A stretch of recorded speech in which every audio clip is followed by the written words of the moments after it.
Good morning, everybody. Thank you for joining. It's so nice to see so many familiar faces there and some new ones as well. I'm just going to start my presentation and we can continue.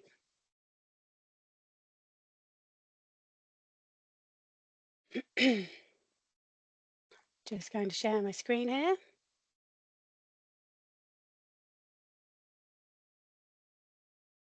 Perfect. You can see my presentation okay, Tom? Yeah, all good. Thank you.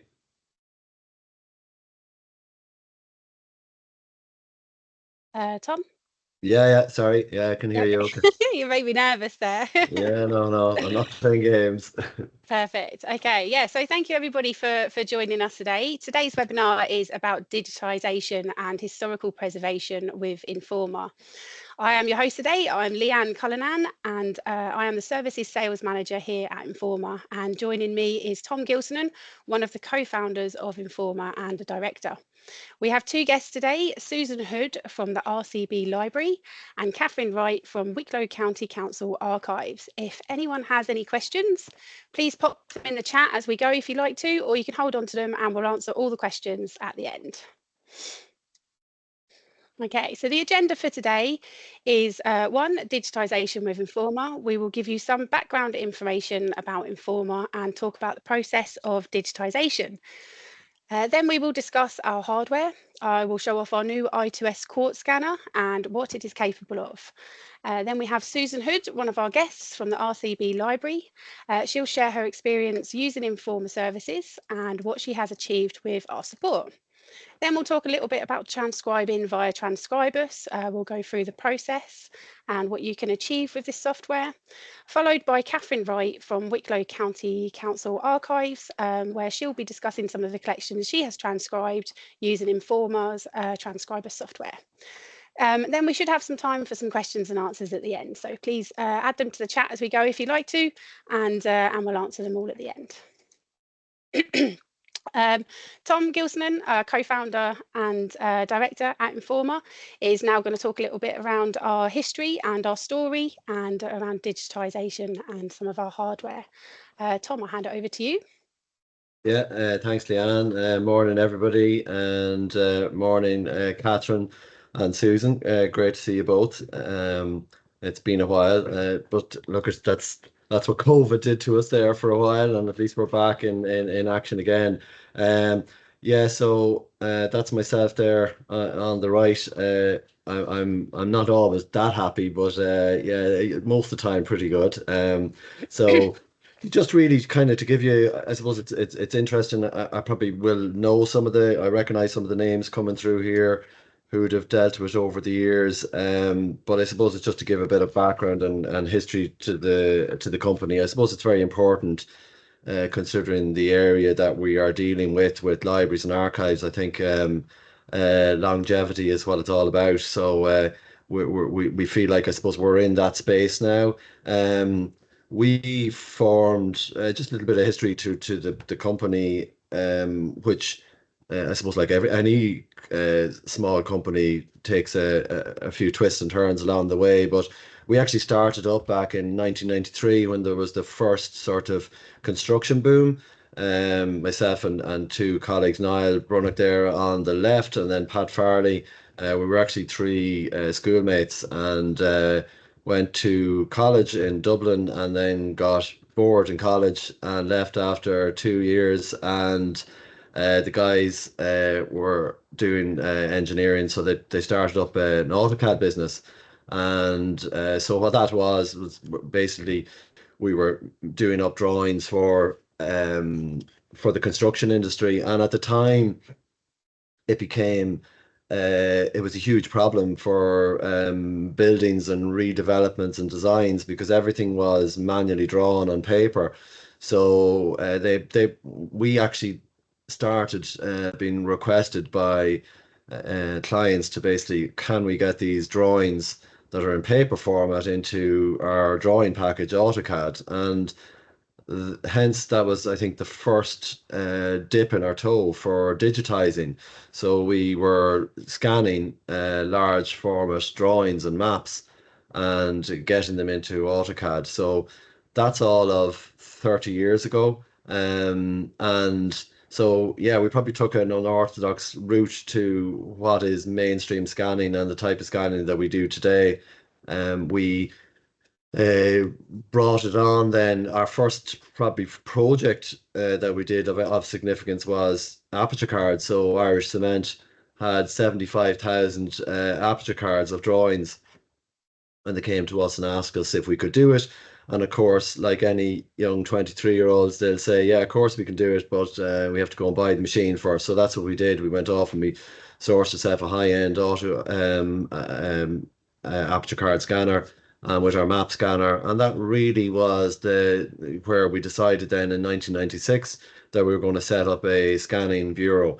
And from there, it kicked on. We in sort of mid 90s, planning files were big. They were probably one of the first things to go online in terms of digital and website and access and availability. So we would have and still do a lot of the planning digitizing for everybody from Dublin to Galway to Wexford, and then was up in Longford and places like that. So yeah, a big area for us. We gradually progressed then into looking at mainstream scanning. So we invested in book scanners, in specialized flatbed scanners, in ADF scanners.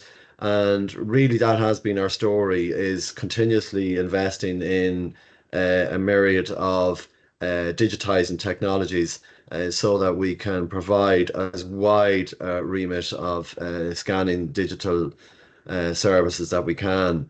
Um, in 2011, we rebranded. So when we set up, we were called Digiscan, and what we found was that we were being pigeonholed as only a scanning company, and some people will still associate us as Digiscan, but we rebranded in 2011 to Informa for to bring into play the remit of services that we offer over and above scanning. So information management is obviously a very broad term, but in our world, what it really means is how best to structure an archive, how to find information. So we partnered up with a company, Xylab, back in 1998, and Xylab were one of the first companies to develop a, a hit highlighting OCR based document retrieval system.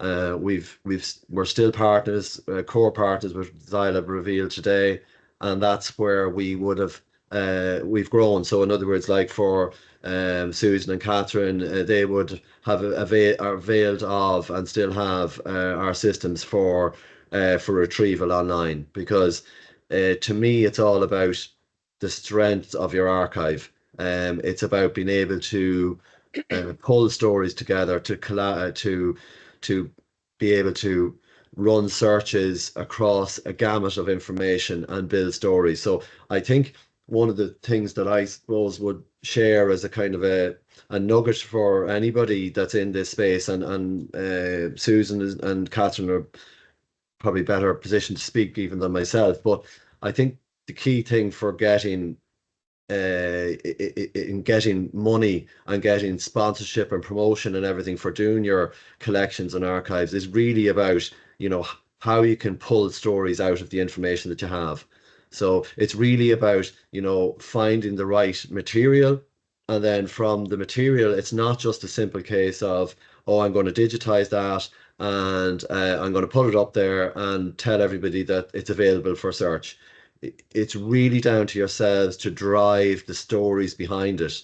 Um, like, to give you a simple example, one of the first sort of museums, libraries that we did work for was the Garda Museum back in the mid noughties, and we did the Garda reviews, which were the publications going from pre-state around the 1919 right up to present day. Um, the amount of little stories that were in throughout that archive, particularly in the earlier periods, were huge. And it was only when Paul Maher, I think would have been the over the archives there at the time. And Paul's love and passion is about stories. It's about unearthing quirky things about individuals or people, and all those human interest pieces. And so what they did, and what anybody that I see that does a great success out of these sort of digitizing projects is that they elevate stories to the front, to the people, the general public, and within that, then it buys in appetite. It grows an interest. It has more people looking at the information, and then with that, the appetite soars. And look, I think we've really found that since COVID. Like COVID, that was probably, in one sense, it was a godsend for archives, because it was uh, it's such a relatively speaking low cost investment, is the way I would look at it, because for what you get, for what you spend, if you promote it right, is massive. That it can go across the world, that it can bring people. It can bring people that are feeling isolated into stories that they want to hear about. There's so many advantages to digital capture. Like another example we did was when All Hallows Museum, All Hallows School was being purchased by Dublin City University. The building was going, and they still have a small area there, just as a kind of historical value from a preservation. But what they were really able to do was digitize a huge amount of material and build stories and themes together on what they wanted to do. Um, we have a number of products. One of them is a kind of a review management platform, and what that does is it allows you to search and, I suppose, classify or tag information. So, by way of example, they decided, right, well, we want to build stories around different themes. So they may have had an agricultural theme, and we built search queries and patterns to go across their entire archive. And from that, a group of people, I think they had about 8 researchers on it at the time. They sort of, okay, I'm taking agriculture, I'm taking mining, I'm taking sport, I'm taking music, and they were able to search, retrieve, and do narrative around that information and that documentation that they were found. And from that, they were building stories, putting it to the front, to the web, to the people, and then from there, it growing legs. So, look, I am, and I'm always will be hugely passionate about this whole area, and I think it's got so much to offer. And again, really, from my perspective and from talking to Leigh-Ann, is if there's anything that we can help to guide you, and probably guide you from a practical commercial sense. So when we look at archives, you get down there, you look at it, and then you might realize with the person as well, okay, is this really going to give you value? Is it going to be difficult to do? In other words, is it going to be overly costly? So it's really all about getting good value for what your budget is. And I understand that an awful lot of people on the call here will have limited budgets. So it is really around, okay, making sure you, one, pick the right projects, but two, have support from companies, organizations like ourselves that can support you in terms of your pitch or your case for requesting funding. And look at it, it's a fantastic community, this, anyway, because I know you all are very good to each other. You talk to each other and you guide each other in terms of how you can progress projects. So I don't think there's anything there that you don't already know.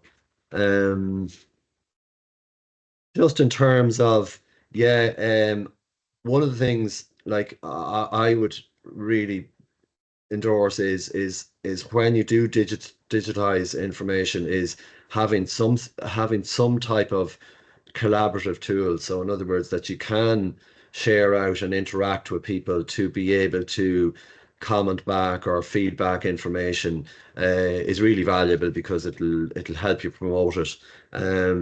You know, building structure. So in other words, that when you do run your searches, so when we talk about searches, and it's going to through Susan, and then say with Catherine and the handwritten information, you know, really when it comes to archives, it's very, very different, obviously, to mainstream documents. Like mainstream documents, somebody knows the dates, or they know it's an account number or account name or a reference or a person's name. You know, here it's not like that. You're searching for what's in your head. You're approaching it from a different angle than somebody else is. So what you have to be able to do there is combine the free thoughts with the structure. And so that's really important. So metadata is obviously critical, because when you do your free thought searching, it's what comes back in a structure of a results list is what really facilitates and helps in terms of filtering for what you want. I always used to say, I remember at the start where Google was brilliant, brilliant, brilliant, and you can Google search, and everybody used the word, or should just Google it and everything. Uh, that's all fine and well, but if you try and Google something like this in online, it's extremely difficult. You know, you get endless pages of results, and you just have to navigate through them to find what you want. So putting structure on top of that Google search is really important, and I suppose that's the type of thing that we can help you with. I don't know. I think I've kind of probably gone on in my time, Leigh-Ann, so I don't want to cut across on others. I can jump in and out as needs be anyway, if there's questions to be asked. So Yeah, brilliant. Excuse me. Sorry. Thank you very much, Tom. Thanks for sharing our story as well at Informa. So we have a multitude of different hardware. You saw there on the previous slide, the mixture of different materials that we can digitise. It's not just limited to what you can see in these images. We have a vast amount of hardware in our bureau, as well as a dedicated trained team as well. But one thing that I did want to include today is our I2S Quartz book scanner. This is our latest addition to our multitude of scanners, which meets ISO 19264 4-star, FADGI A, and Metamorphose full standards. Some of you might have already heard of these standards and know they are what they are. But for those of you that don't, these standards, which are 3 technical specifications or guidelines, and our Quartz scanner meets all 3 of them. FADGI standards were created in the US, and Metamorphose, hopefully I'm saying that right, Metamorphose, was created in the Netherlands. They are conceptually equal, but they are not interchangeable. Because of this confusion around it, the ISO 19264 was developed and published in 2017. These standards include resolution, tone reproduction, visual noise, pixels, white balance, color reproduction, sharpening, and illumination uniformity. Our Quartz scanner has the highest levels amongst all 3 different standard guidelines, giving you FADGI 4-star, and FADGI A and 4-star for Metamorphose. And you have 3 levels for the ISO 19264, A being the highest quality, which is what we have, B given good quality, and C being the lowest quality. You'll see in the image here provided on this slide that there are 2 lights, one to the left and one to the right. The 2 UV and IV free light sources allows us to make left and right light adjustments to the image, giving reflection management, and it also allows us to scan 3D with our technology. Images can be taken up to 1000 dpi on smaller formats. You will also see in the image that the complete and optimized book cradle, which takes a book thickness of up to 40 centimeters. This book cradle is cushioned, has a pressure sensor, and reverbial, and don't like that word, reverbial balance system, which is a weighing balance to help support the book spine, so we don't cause damage to it. We do also sell these scanners, including the I2S book scanners. We offer to set up, we give training and support with any purchase, and maintenance packages are available for ongoing support as well. Sorry, Leanne, just to go back on that there on Yeah. the scanner, like I suppose one of the important, like it's a very big investment for ourselves. Um, we've done it in such a way that myself and Niall would have traveled around to look at different options and products and so on in terms of hardware. The concept that we had is we're all about keeping digitizing affordable. So this isn't about buying a fancy Porsche and the money going to bring the elite people around the place. The idea is that this is an investment because it's very very high end, very very high quality, but it's also fast for us. So from our perspective, what we're really trying to do is bring the best of quality across the board. We're in Ireland, a small country. There's only a certain amount of a handful of organizations can afford, very high end technology like this. So, we feel that if we can bring that standard and level of quality, at an affordable rate, because we understand, a lot of people are coming and saying, well, I have a budget of €1,000 or €2,000. Can I get anything done with that? And the answer is yes, you can. So I think it's just really important when we emphasize, and it is right, like what Leanne is saying there in terms of the quality and the standards and all that. I think we have to marry that as well with the practicalities of, we have limited budget, and that's what this product is able to do for us. It's actually enabling us to give very very affordable scanning capture rates for what we're doing. Yeah, it's a very good point there, Tom. Thank you. And I'm just going to show a short video just on the scanner here as well. Hopefully the audio comes through.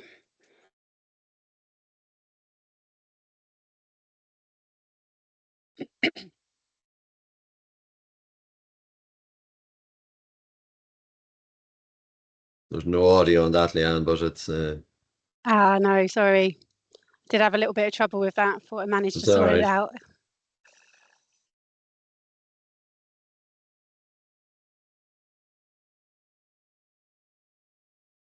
So this scanner can do uh, down to very small sizes, matchbox sizes. So, we would use it for artifacts as well. Um, Obviously, it's predominantly there's adjustments that you can do with the cradle and the top to deal with different objects as well.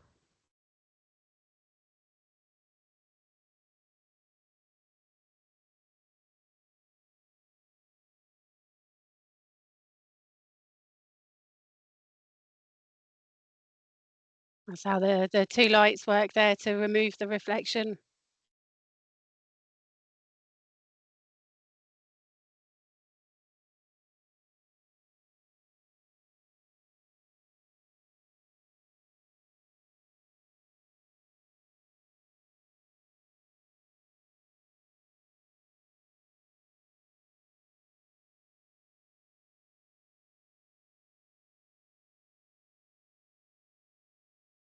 And so just an interesting one around this company, I2S, they're a French company. Uh, I was aware of it, and it was only when we went over then we saw. So when we went to their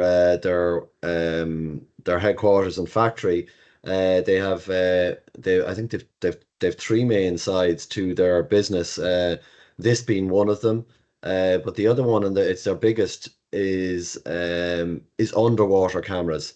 So they build specialist cameras for exploratory deep sea underwater. And I suppose what interests us was that that's where the big bulk investment is going into, and they're bringing that invested hardware and technology across and into the archiving space, which is really good. And I sort of looked at it from these guys are putting huge money into that area, but this side is going to benefit. They're a long time building scanners. They're not. Like we would, for instance, have other scanners like the Zeuchel and so on, which are good quick, robust scanners, but they're not at the same level of scanner as digitizer as something like this. So yeah, interesting company, very invested in what they do in terms of the technology and the camera equipment, which is key for any of this stuff. Yeah, they were actually the first to produce a book scanner 30 years ago as well. So quite an achievement, I think. Okay, so we're going to speak with Susan Hood from the RCB Library. She's here to speak on behalf of the RCB Library. Susan qualified as an archivist back in 1990 in London and started working with the RCB in 1998 as an assistant archivist, and then became a librarian archivist in 2016. Susan, if you can please share with us how your relationship started with Informa back in 2013, and a little bit around the first collection that we digitised for you, which was the Gazettes.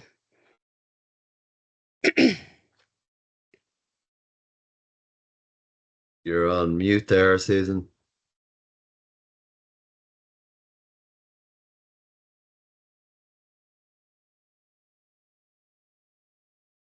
See if I can.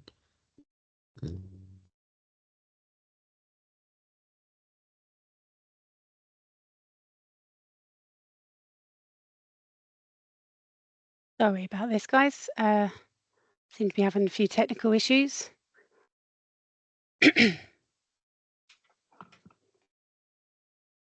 How about that? Yeah, perfect. Okay. Perfect. Oh, good. Well done. Good morning. Thank you. Yes, to pick up straight away, and I mean, I really am struck by the mention of telling the story. Story is a word that is part of the word history, and telling the story has always been an underlying objective of why we engaged with digitisation, to tell positive stories, to tell human interest stories, to release some of the hidden history that we felt we had. So we were working with Paul Marr, superintendent as he is now, Paul Marr in the Garda Historical Society, on actually the parish watch books, which I think it was a Garda commission, but they were sources held in the library. And Paul had come to our space to have a look at different sources, and he saw our Gazette, which is the church's newspaper, which would be quite similar to the Garda Review or newsletter, and that had been published since 1856. And he said, you know, this is just tailor-made for the OCR technology that by that stage Informa was very experienced in. So we started, because we'd very few resources at our disposal. So we started very, very modestly, and we just did 1 year of the Gazette. That was 12 months. They published one every week, so that was 52 editions. And the feedback from our community and from our users, you know, when they saw the value of this, that not only could they see the newspaper, they didn't have to come take it off a shelf. They could just see it on their desktop, but they could also search it for keywords.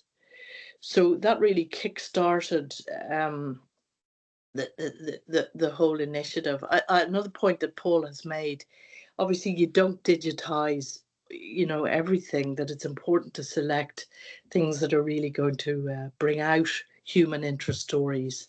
And certainly a newspaper, because it was text-based, it was perfect for searching.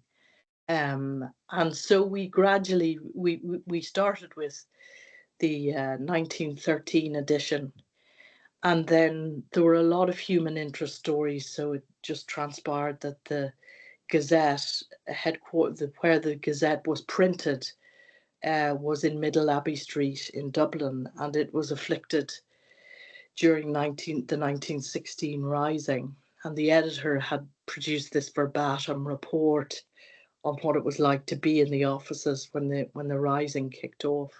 So we were able to then apply for Decade of Commemorations funding. And I suppose, yeah, I mean, we just have gradually built it up. We've applied for funding in different areas, because the Gazette continues to be published as the church's newspaper. So it's gone right up from 1856 all the way to the present day.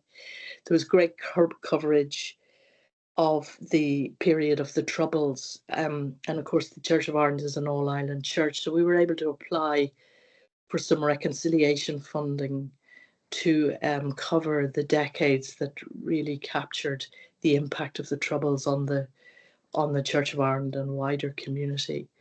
And so just before COVID in 2018, I think we were finished the project, digitising the whole, or at least Informa had digitised the whole lot, made it available online.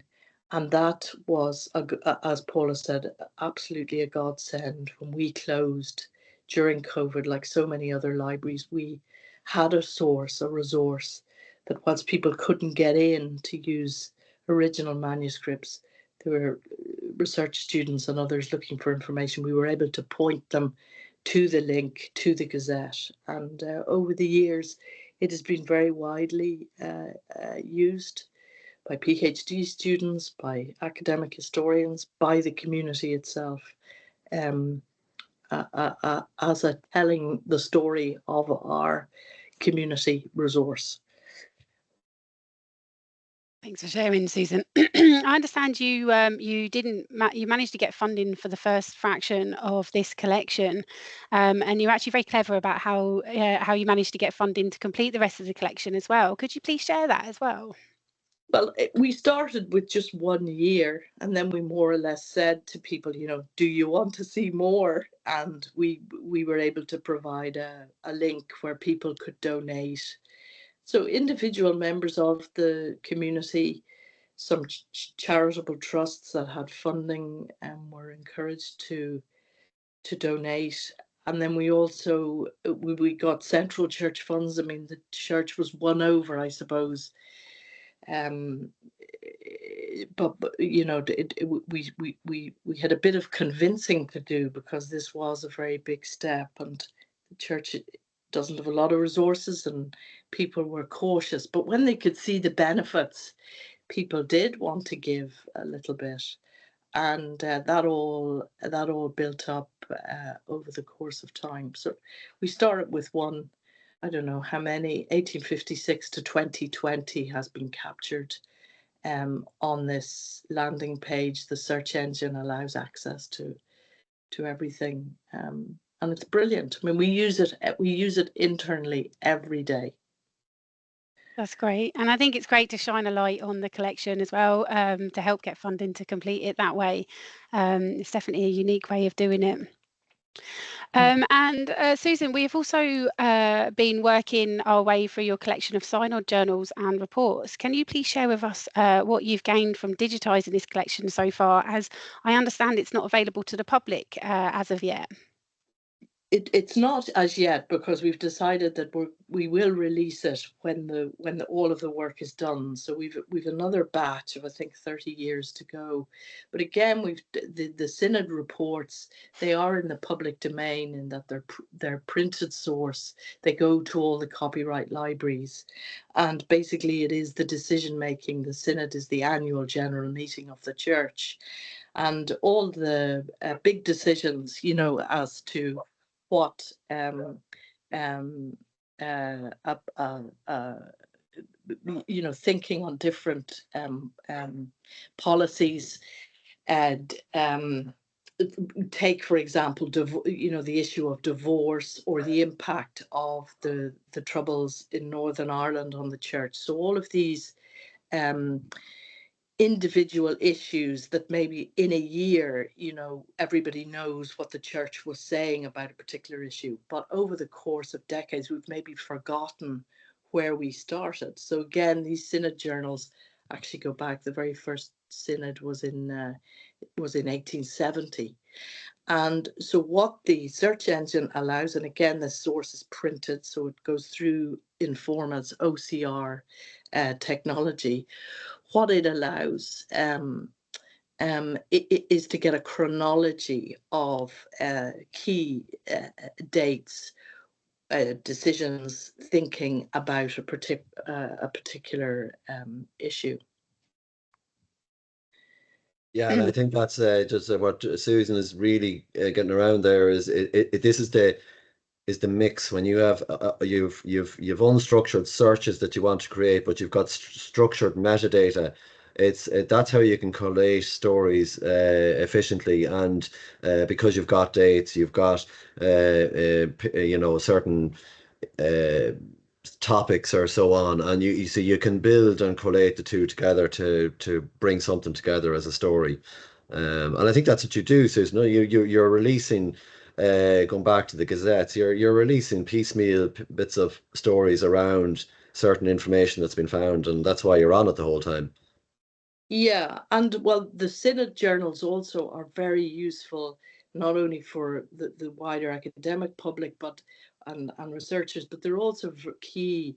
It's a key finding aid now for our colleagues, that they, instead of having to go manually through things, that at a flick of a button, literally, they can pull up the chronology or the timeline of particular subject matters, and so we've kind of tested it with them, and we hope when it's all finished as a complementary resource to the Gazette that this will really flesh out and allow exactly more stories to be told about, how this organisation over a long period of time transitions from being the state church to a private organisation. An all-island institution manages to keep it all going, and how through a changing Ireland that happens. So that we think that this source will be very widely used ultimately. Thanks for sharing, Susan. And most importantly as well, did you want to share a little bit around your Rosamund Stephen collection, which is now available online by using your website, which is www.island.anglian.org. Did you want to share a little bit around this material that we digitised and we transcribed this collection for you, because there was typed text and handwritten text mixed throughout the collection. So it's now available to keyword search and is now searchable online. Do you want to share where this collection came from? Our first experience through you of the Transkribus platform and what it offers. And Rosamund Stephen was actually the founding benefactor of the RCB Library. She donated 5,000 books that started the library back in the 1930s. And what we've only learned recently is that she also she kept diaries, and before she came to Dublin, she had lived in Belfast. She was working with poor people in working class Belfast. She was kind of a woman before her time. Even though she was Protestant, she was very interested in reaching people of all faiths. So she was an ecumenist before the word was known about. A very interesting person, a female, educated Protestant voice. And what we didn't know was that she had left this incredible diary or typescript called The Record. Most of it is in typescript, which is fantastic from the purpose of digitisation. But as you'll show, I think some was also handwritten.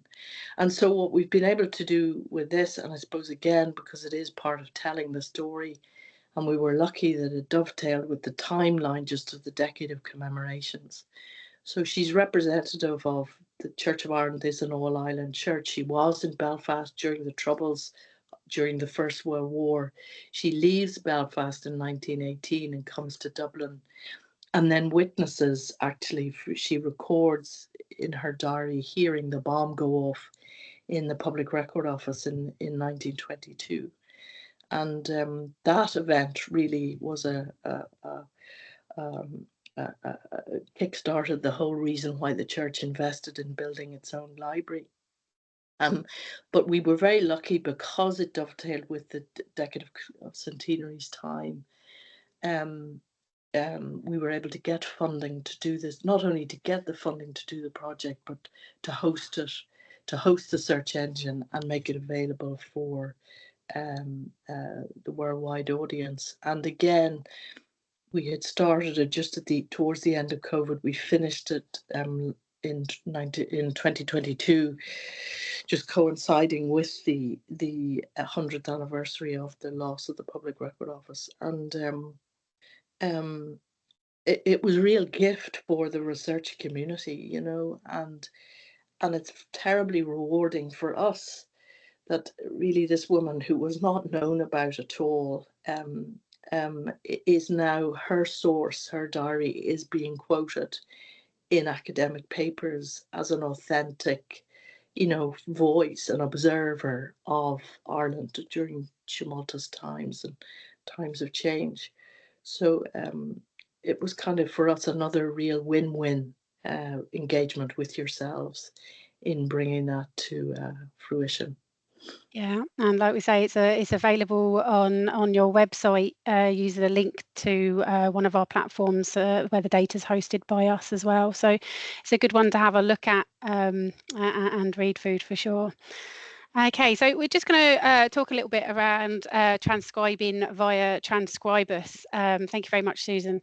So Transkribus allows you to transcribe handwritten materials that even the average eye couldn't read, rather than using up valuable time and resources attempting to transcribe manually. Not to mention the costs of someone that is trained and experienced in reading the hands as well. Those hard-to-read hands that only a very trained eye would be able to read can now be transcribed at a fraction of the cost. There are several ways to successfully transcribe your material using Transkribus. And it all depends on the style of hand, the century it was written in, and the amount of different hands within the collection. The first way is to use a public model. This is a model that Transkribus, or for example Trinity College, have trained themselves. This public model all started with manually transcribing a large number of pages and teaching the machine learning technology to read it. Machine learning is a subject of artificial intelligence that automatically enables a machine or system to learn and improve from experience. Instead of explicit programming, machine learning uses algorithms to analyze large amounts of data, learn from the insights, and then make informed decisions. Machine learning algorithms improve performance over time as they are trained and or exposed to more data. So the machine learning models are the output of what the program learns from running an algorithm on training data. The more data you use, the better the model will get. The collection can be tested using public models, and accuracy levels can be calculated when compared to the ground truth. Ground truth are pages that have been verified and checked by a human or somebody, a person. To achieve higher levels of accuracy, the images need to be of reasonable quality. The image quality is poor, then the machine learning technology will be poor. Like, if the image is blurred or off focus, it's not going to be able to read it that well. Similar to ourselves. When testing these models for accuracy on the handwriting, we will also be training the model to read the page layout, following patterns in the layout and where to read the hands, whether it be left to right, right to left, or vertically on the image. Each page can be different and may require manual proofing page by page prior to transcribing. Now, all this is great when you only have one hand or a few hands in the collection, but in the likes of a collection with multiple hands, or a register or list, shall we say, where nearly every entry has been entered in a different hand. Much more knowledge on how to get high levels of accuracy whilst reducing and manually processing can be a challenge in itself. This is where Informa can support you with scoping out a collection and determine what process is best suited if Transkribus is the right way to proceed. With these more complicated collections, they will require their own trained model. This is started by manually transcribing a sample of the collection and then training, kind of like teaching the software to read it. The size of the sample needed to be manually transcribed really depends on the collection itself. It can vary hugely, just depending on how many hands and styles there might be in the collection. But again, the more you teach it, the more accurate it will become, and the more likely you will include more pages of the hands that are less common. Training your own model also future-proofs your assets where it can be used again. You do also have the option to use Transkribus to extract data from your collections. For example, a register can be transcribed and exported into a table or a workable Excel. So you can then use that data that was once manhandled repeatedly to try and find it, not to mention the time trying to find things as well. Using Informa as an extension of your team to support you in scoping out the collection and finding the best process to follow will not only support you in keeping the amount of resources and costs down that you will need to throw at the project to try and achieve the same levels of accuracy. When we first looked at this software, we thought to ourselves, this will be easy, and wondered why everyone wasn't already doing it. Once we got stuck in, we quickly realised there were so many layers to transcribing, and it really isn't as easy as we first anticipated. With our gained experience and knowledge, we can support you in keeping the resources down and the accuracy levels up. So everything that we've learned up till now, we'll be sharing with you, so that we'll be able to transcribe it without having that process of elimination that we went through until we eventually got it right. There is a big difference in just a fraction when it comes to levels of accuracy, which I'm sure you can understand. 90% accuracy you'd think was fairly high, but in essence that does mean that if there's only 90% accuracy, that's 10% that isn't correct. That means that every 10th character potentially is wrong, which could mean that every second or third word is wrong and could be incorrect. When carrying out keyword searches through the collection, this could be the difference in finding or not finding what you're looking for. One question I have been asked several times is, can you not just use a public model and train this further? And the answer is yes. We can use a public model that's gained all of this machine learning information already as a baseline, and then train a new model based off of that public model based on a specific hand. We are now going to speak to Catherine Wright, another guest with us today. Catherine will talk a little bit around some of the collections that we have digitised for Wicklow County Council archives. Some of these collections include the Memorabilia Collection Day, the Rathdrum Poor Law Union Minute Books, and the Valuation Books. Catherine has been working with Wicklow County Council archives since 2003, where she started as a genealogist and then became an archivist in 2010 when she qualified. Informa started digitising some of Wicklow's County Council archive collections back in 2014. Catherine, can you share with us your experience using Informa, starting with the Memorabilia Day collection? Well, good morning all. Yes, I was thinking back to that day. It really was a fantastic day. So we put a call out to the public to bring in, we arranged a day in county buildings. So it was the Archive Service, Local Studies, Librarian Service, and the Heritage Office. So we worked together on it, and we got a great turnout on the day. We called for people to bring in any artifacts, photographs, memorabilia around 1916 or that period, and we were blown away with what was brought in. So we set up a team of ourselves, and we asked them a lot of questions around the artifact or the record, and basically logged the story of each item and spoke to the individuals and interviewed them. And then people got to speak to each other and display their items on the day, and it was a great atmosphere, and it was a really nice event, I have to say. And Tom, you were actually there on the day as well. Tell us a little bit around what we did for Wicklow County Council archives on that day.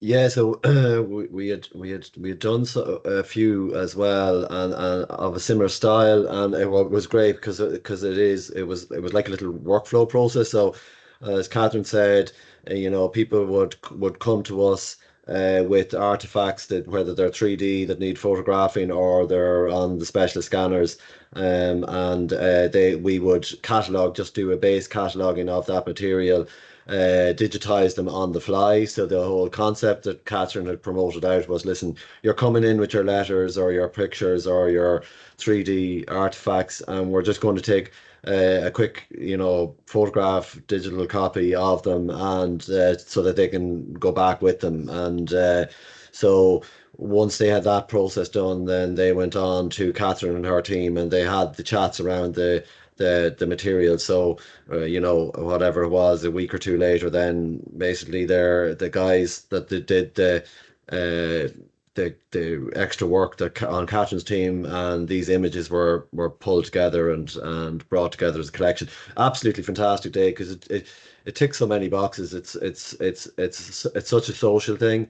I suppose you got all different shapes and sizes of people, different generations from, you know, 9 to 90, and everyone has something in common. You know, it is really nice, and it can be done for loads of other things. It happened to be the 2016, but you can see how, you know, if somebody's having their own individual you know, anniversary, that how that could be brought into play as a really good way.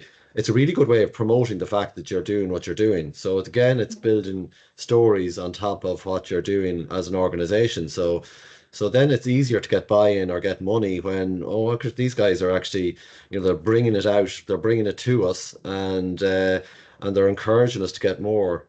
So yeah, it's a win-win. Yeah, thanks, Tom. And let's talk about your RAF Drum Poor Law Union minute books, Catherine, and the collection that we digitised and we transcribed for you. Yeah, the RAF Drum Poor Law Union, that was one of our biggest collections. It's common to most local authority archives.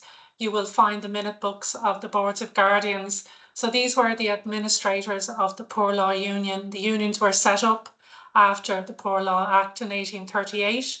I suppose it started out as a safety net for the poor, in that each Poor Law Union had a workhouse, the dreaded workhouse. No one ever wanted to enter those gates, but they were set up, the boards of guardians administered them, and they met regularly. And as a result, we have this series called the Poor Law Union Minute Books, and they contain so much information. There's an awful lot about the guardians themselves and the decisions they made around the running of the workhouse. You have lots of individuals mentioned who entered the workhouse. I mean, we're lucky enough in that we have workhouse registers, admission registers in Wicklow, but they didn't survive for a lot of the counties. So the Poor Law Minutes might be the only record you have of the workhouses and the people who entered. So there's a lot about the decisions around diet and clothing, punishment, that kind of thing. And we were talking a lot about stories today. So it's a great way of tracking an individual. You might get a date that they entered the workhouse, but they might be mentioned in minutes if something comes up around them when they're actually in the workhouse, and you can kind of follow them through the different series of records. The guardians themselves are very interesting, naturally enough, mostly male for most of the Victorian period, but towards the end of the 1800s, women could become Poor Law guardians, and we were able to trace a very interesting lady, Teresa Dargan, who was one of the first Poor Law guardians, and she was a formidable woman, and we could really put a great story about Teresa around what we found in the minutes. And then if you combine those records with newspapers and other, she was also a rural district councillor after 1899 too. So this lady, you know, it was another one of, as Susan mentioned, hidden histories. So we were able to build up a lovely story around Teresa. We got in touch with her family as a result of it, and we have fabulous photographs of her now. So we brought that woman's story back to life. And that would be one of many stories that you're going to pull out of records like Poor Law Minutes. Really, they started out as a basic, if you like, safety net, but as the century progressed, their remit broadened, and it really was like an early social welfare system. And it really kind of shows then the changes in Ireland. The workhouses were abolished at the start of the 1900s with the new state, and you can see how it evolved into the county home system. So it gives us a really rich, layered social history, those particular records. Yeah, thank you very much. And with these large collections as well, what are the challenges that researchers would usually find when trying to research using these collections?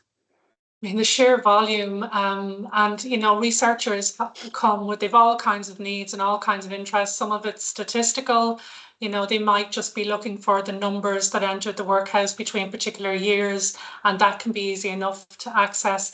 But if you're looking for a broader social history themes, it could be a theme around childcare and child welfare in workhouses, then because they were handwritten, they were always extremely difficult to access on any kind of higher level. So at least with the fact that they're transcribed now, you can search by keywords, simply child, or it could be in relation to another theme around diet and food, and, or local historians absolutely love them because so many individuals are mentioned in the minutes. So yeah, they have always been very challenging, just the sheer volume of them, but they're so much more accessible now. I mean, the transcribing handwriting is really a game changer in the archives world. It has opened up so many avenues and possibilities, and we're only really seeing the benefits in real time now, So yeah, very exciting to have them transcribed. Yeah. Not to mention that now that they're available online, it's you're reducing the risk of damaging and handling the physicals as well, and also being able to read some of the hands which were nearly unreadable by an untrained eye as well. And how is this transcribing this collection, Catherine, benefited not only you but the researchers as well? I suppose, a lot of researchers come to us with very specific ideas around what they need, and it can be such a challenge for the archivist because a lot of people, depending on their experience of researching, may not understand how to get the information out of the records, and often it can be very off-putting if you're faced with boxes and boxes and boxes of volumes of minutes, and a lot of the minutes, it's very official language and things like that, whereas because they're digitized, obviously you can be sitting in your own home, that's one thing, but also to be able to explore themes through keyword searching. It might even just be a particular townland that they're interested in, and they might be able to search 100 years of records just looking for a townland name, or a guardian. A lot of the people who were members of the boards have interesting stories and will be active in other areas of local government, like the grand jury and the town commissions, and we have those records as well. So you can really do a deep dive into a very specialised niche area, which, just changes the way you research.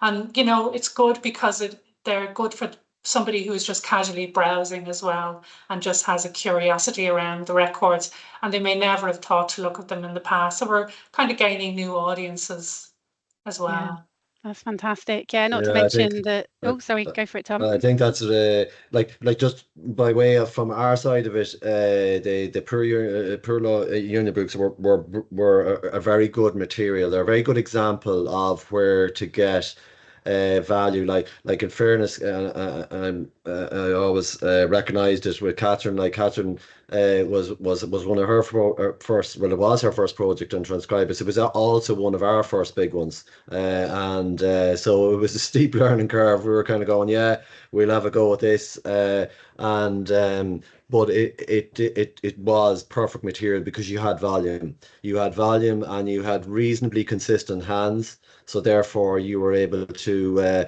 be able to build your patterns that bit quicker, and therefore get more value for money. So just a key learner for people is, like, if you've got 50 pages that you are thinking of transcribing, it's probably the volume isn't there to get the benefit of the system.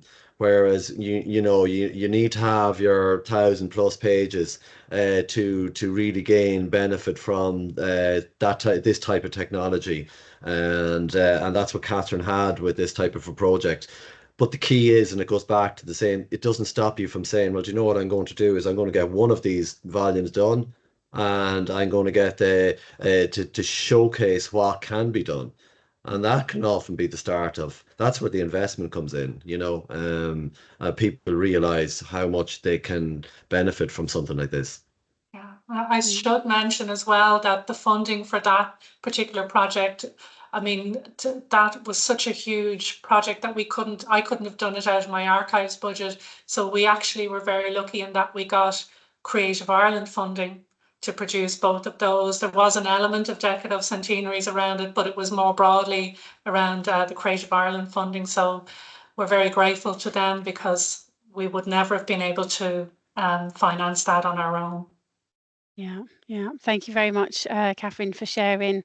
I'm very aware that we only have 1 minute left, so we're just going to move on there. So money is tight and time is often short. We understand that you often have to scan on a budget, so spend it wisely for sure. With a multitude of hardware, software, and our dedicated team, we will find the most efficient and cost-effective solution, given the highest quality on the tightest budget. Your next step, if you would like to find out more and discuss your collections, all you need to do is contact us. We can then discuss your collections and carry out a consultation, either on the phone, and we also provide a form to support you with scoping out your material, or alternatively, we can pop out to you and scope it together. Popping out is definitely our preferred method, as we really get a feel for the collection. We also offer to complete samples, so this helps us to demonstrate to you what level of quality we provide, and it will also support us in finding the best cost-effective solution to support you in keeping costs down with your collections. If you are looking to transcribe a collection, a sample is always completed and shared with you, so that you can see for yourself what levels of accuracy can be achieved, and how you can use the final image as well. We're running a little bit over now, but if anyone has any questions, please feel free to pop them in the chat, and ask away. Yeah, one of the questions that's what's often asked is registers, because obviously it's such a, it's a familiar type of material that any museum library will have. Really, yeah, you need to before you jump into something there, really assess it, and you can do that with ourselves in terms of what information. So in other words, you may have a register which has, let's just say it's a spread or it's a folio, and it's got 12 columns of information, but it may be a case that you only need 3 of them to be searchable. So it's kind of having that thought process in place to look at what you can do and get value for what you're trying to do as an exercise for Transkribus. So in other words, going and saying I want the full register and all its cells and columns extracted is a different ask to one where it says I only need these 3 columns extracted. So just to bear that in mind when you're looking at material like that. Yeah. There's no questions coming through. Let's think of something that we can ask. Tom, just around digitising, and some of Informa's history there. We've got several book scanners, and obviously we spoke about our I2S quartz scanner here as well. Obviously we have a multitude of scanners, and some of them are really high quality, but what have you noticed the difference in some of the book scanners that we were using previously to our new I2S quartz scanner in maybe quality? Yeah, you'll probably notice it more so than anything with registers. Like OCR or HCR or HTR hand technology for recognition. They're dependent on quality of images. So the higher the better the quality. It doesn't necessarily mean the resolution, but the quality of the image will impact the level of accuracy with the OCR or the HCR. Okay, so so that's a key thing. So it's like you said earlier about the difference between, there's a massive difference between something that is 95% accurate and something that's 97% accurate. There's a significant difference there. And so any percent that you gain through quality is going to be a help. So Yeah. and that's where I would have found it with these with this scanner. Yeah, And Kathy Hazer has asked, can we say a little bit about our eSearch platform that was mentioned by Susan Hood, which we share some of her collections via a link on her website. Tom, did you want to share a little bit around that platform? Yeah, so the platform, so we've a couple of, so they're based on the technology that is Xylab Reveal, and the eSearch is very much it's for a global search. So if you think of it, you may have your 100 PDFs, and they may all have OCR on them. But you can't. It's hard to research and cross-reference searching on them. So what happens is, with the system like eSearch, everything is in under the one roof, and the search is global. And it because it has brought in all the OCR, it also has smart text in it. So the minute you start to type in a person's name, it'll also present the variations of that person's name. So if we take a Fitzgerald, it takes in all the Fitzgeralds, but then it'll show you that there's another 20 instances where the Z was taken as an S. So it's allowing for those sort of misses that can happen naturally in this older material that's there. The review management software that we have, which is also Xylab, an extension of eSearch, is Xylab Review. And what that is very much for collaboration. So where people want to search and tag documents. So in other words, I want to categorize these because I have a story or a theme that I want to produce on this. And then what they can do is they can start to transcribe their own narrative around that document. That can be, within text or annotations, and those annotations then can be collated and produced with the document. So the first eSearch is very much public facing. I want to search, find whatever I need to in it. And the second is more for internal collaboration, where you've got maybe a small research team or one or two, and you want to actually, collate different stories and release them in a piecemeal format.